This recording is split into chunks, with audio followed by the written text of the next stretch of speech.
လူ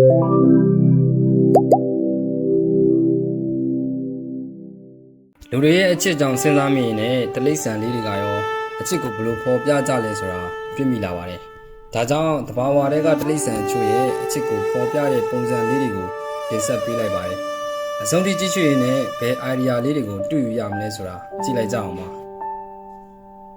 မြမခေါ်ရေနဂါးလေးတွေဟာအဖိုတွေကနေကိုဝင်ဆောင်ရတဲ့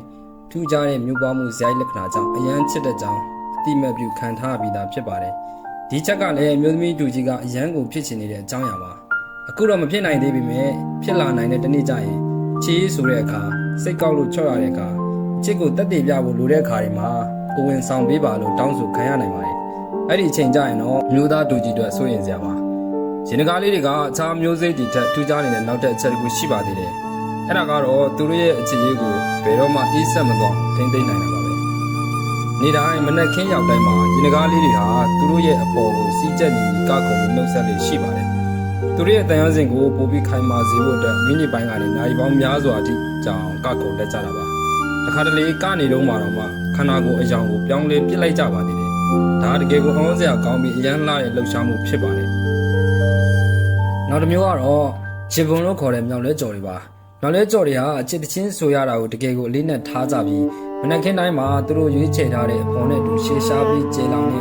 ငကိုတဲ့တချင်းတွေကိုတီးဆိုးလေးရှိပါတယ်အထူးသဖြင့် Skywalker လို့ခေါ်တဲ့ဒီမြောက်လဲကြော်လေးတွေဟာသူတို့ရဲ့အတန်ပါဝါကောင်းမွန်မှုကြောင့်နာမည်ကျော်ကြပြီးသူတို့ရဲ့တချင်းတန်တွေဟာတောအကြီးတစ်ခုလုံးမှာပဲ့တင်ထက်နေတတ်တာမျိုးဖြစ်ပါတယ်ကျွန်တော်တို့ကြားနေရတဲ့မြောက်လဲကြော်ဝန်တန်တွေဟာအချစ်တချင်းတန်တွေဖြစ်နေတာပါတယ်ချစ်ဖို့လို့ခေါ်တဲ့ဒီမြောက်လဲကြော်လေးကိုဒီသားတွေရဲ့ခိတ္တမှာပါတဲ့စိတ်ချက်ပုံစံနဲ့စီတူနေတာကိုတွေ့ရပါတယ်ဒီဒေတာတွေကိုသူတို့ရဲ့နေရာကိုပိုင်စားတတ်မှတ်ဖို့အတွက်အသုံးပြုတယ်လို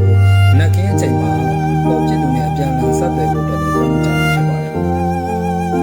်နောက်တစ်မျိုးကတော့ dip လို့ခေါ်တဲ့တောစိတ်လေးတွေဖြစ်ပါတယ်ဒီတရဝါလေးတွေရဲ့ချစ်ချင်းပေါ်ပြပုံကတော့အတူတူချိန်ပေးတာပါပဲ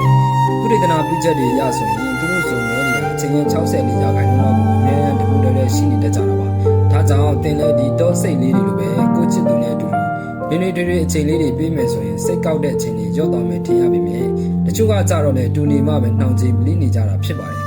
အာဖရိကစစ်တပ်ပြင်ကြီးမှာနေထိုင်ကြတဲ့ခြားတလိษံတွေလိုပဲဒီတောစိတ်လေးတွေဟာလည်းတစ်သက်လုံးပေါင်းဖက်သွားကြတာမျိုးပါခန္ဓာကိုယ်သိငယ်တဲ့တစ်လေးတွေဟာချင်မော်တူးနဲ့ပဲပေါင်းဖက်နေထိုင်တတ်ကြပါတယ်ဒါဟာသူတို့ရဲ့တက်တန်းတစ်လျှောက်မှာခြားတလိษံတစ်ကောင်နဲ့မိတ်လိုက်တာမျိုးရှိနိုင်ပေမဲ့သူတို့အလေးထားတဲ့မူလချင်မော်စီကိုတော့အမြဲတမ်းပြန်လာတတ်ကြတယ်လို့ဆိုပါတယ်ဒါကတော့ချို့လူတွေတော့ဆင်နေပါသေးတယ်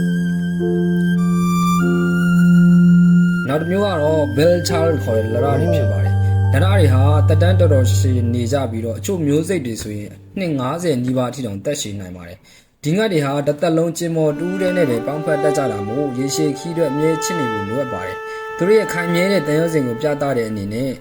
လရစုံတွေဟာကောင်းငယ်မှာဟန်ချက်ညီညီအတူပြန်တန်းကြပြီးတော့နမ်းကြတယ်လို့မျိုးနှခမ်းချင်းထိတွေ့ကြတာမျိုးသူတို့ရဲ့ရှည်ရှားတဲ့လေပင်တွေကိုတကောင်နဲ့တကောင်ရစ်ပတ်ထားကြတာမျိုးလုပ်တတ်ကြပါတယ်ဒါလည်းလှပပြီးတော့ romantic ဆန်မှုတစ်ခုပဲဖြစ်ပါတယ်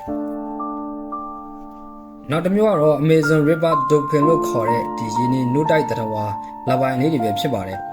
ဒီလပိုင်းလေးတွေကတော့တစ်နှစ်ပတ်လုံးချစ်သူများနဲ့ကျင်းပနေတဲ့လိုမျိုးပန်းရောင်လေးတွေဝတ်ဆင်ထားကြတာပါ Amazon River Dolphin လို့ခေါ်တဲ့ဒီကောင်လေးတွေရဲ့နာမည်ကျော်ပန်းရောင်သားရည်ဟာအဖော်ရှာတဲ့အချိန်ရောက်ပြီဆိုရင်ပိုပြီးတောက်ပတဲ့ပန်းရောင်အသွေးကိုပြောင်းလဲသွားတတ်ပါတယ်လေ့လာမှုတွေအရဆိုရင်ဒီရှားပါတဲ့ရေချိုတရဝါလေးတွေတဲကအထီးလေးတွေဟာသူတို့ရဲ့အဖော်လောင်းတွေကိုဆွဲဆောင်ဖို့အတွက်တစ်တိုင်းနေဒါမှမဟုတ်မျက်ပင်လေးတွေကိုပါးစပ်မှာကိုက်ချပြီ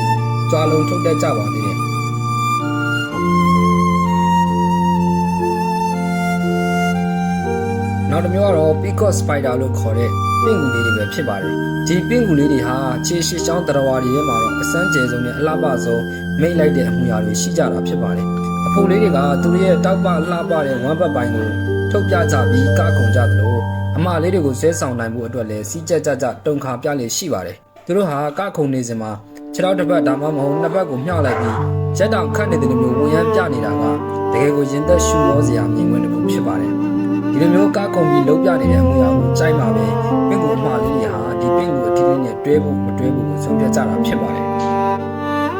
်နောက်တစ်မျိုးကတော့ Chameleon လို့ခေါ်တဲ့အယောင်ပြောင်းနိုင်တဲ့ပုံသဏ္ဍာန်မျိုးတွေဖြစ်ပါတယ် Chameleon လို့ခေါ်တဲ့ပုံသဏ္ဍာန်မျိုးတွေဟာများသောအားဖြင့်သူတို့ရဲ့အယောင်ပြောင်းလဲနိုင်ခြင်းကိုရန်သူတွေစီကနေပုံကွယ်မှုတွေအကာအကွယ်ဖြစ်သုံးကြပါတယ်ဒါပေမဲ့ပေါ်ရှာရမယ့်အချိန်ရောက်လာတဲ့အခါမှာတော့ဒီသဘာဝ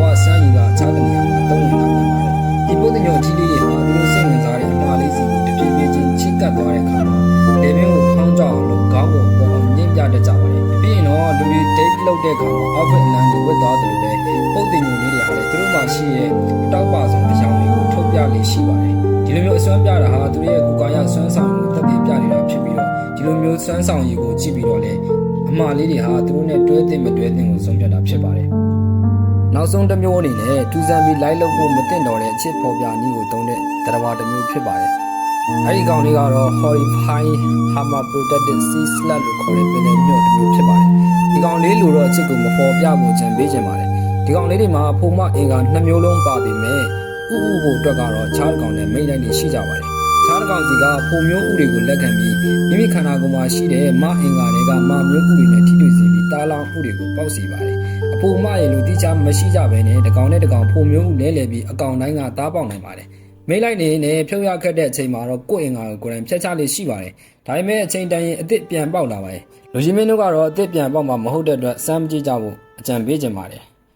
အဆုံးထိကြည့်ရှုပေးတဲ့အတွက်ကျေးဇူးတင်ပါတယ်နောက်ဗီဒီယိုတွေမှာပြန်လည်ဆုံတွေ့ကြပါမယ်